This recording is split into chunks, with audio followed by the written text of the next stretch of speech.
Get a Job in Tech, episode 219.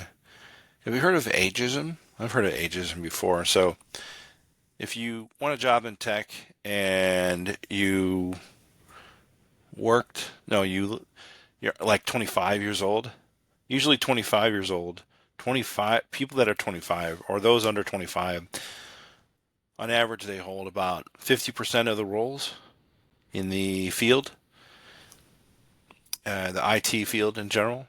And that's a lot, actually, by the way. And I think it's going to get even more and more.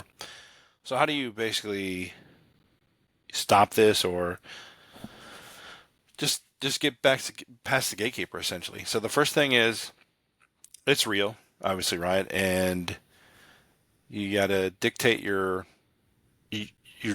what is it? Your experience should dictate your qualifications, not your age, not how old you are. And what you can do to help yourself out, a couple of things, right?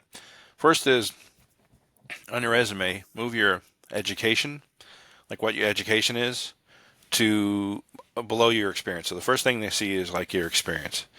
And the second thing you do, if like you graduated from high school, why would you put high school in it? Don't do that. But if you graduate from college, just remove the year, the graduation year, and remove irrelevant jobs. Like if, for instance, you're a sysadmin, let's say, right, and you've been working there 3 years or something like that, leave that there.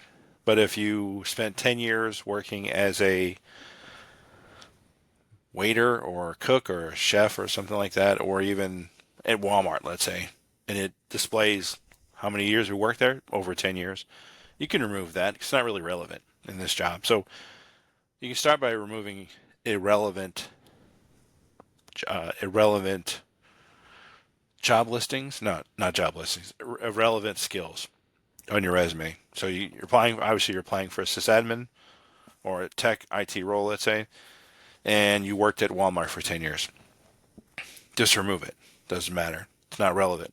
It's only relevant because you're customer service, but if you're 30 years old, you may want to remove it because it is a real thing. Ageism is a real thing.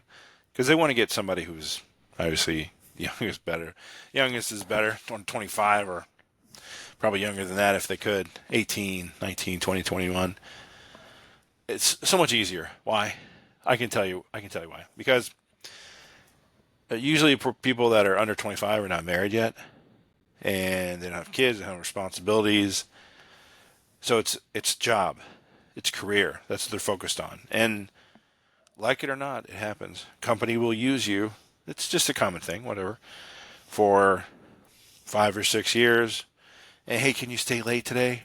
Or hey, I need you to work on Saturday. Do you mind? Oh, no problem. And you work on Saturday. If it's a job where they pay you salary versus hourly, they're going to want you to work. Sometimes, and you don't mind because what else you got going on? Nothing. You're bored at your one-bedroom apartment. You have no expenses really except your apartment because you're not going to buy a house because you can't buy a house because you don't have enough money to buy a house. You don't make enough, and the interest rate is outrageous. So forget that. But anyway, so those are the things I would talk about if you're over 30. Just taking consideration that age is a thing, and also don't wait. If you're working at Walmart for 15 years, why? You're not going anywhere with it unless you're a manager. Yeah, fine. But if you're making the same or maybe a couple dollars more an hour, what's the point?